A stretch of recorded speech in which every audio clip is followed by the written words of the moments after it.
جان بوجھ کر پاؤں قبلہ کی طرف کرنا جائز ہے بے شک۔ اب رہ گئی بات لوگ احترام کر رہے ہیں تو ہم بھی کہیں گے بھائی نہ پھیلاؤ زبردستی،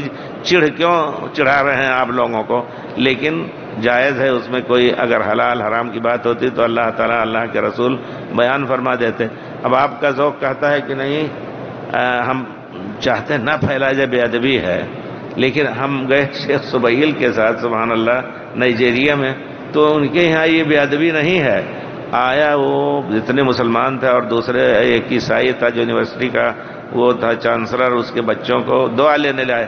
ایسے شیخ کے سامنے ایسے پیر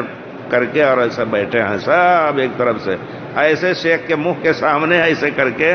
بیٹھے ہیں سب۔ ان کے یہاں یہ عیب نہیں ہے کسی کے سامنے، اگر باپ کے سامنے ایسا کرو تب بھی لوگ نہیں مانتے، لیکن بہرحال ادب کا ایک تقاضا آپ ملحوظ رکھتے ہیں تو دوسروں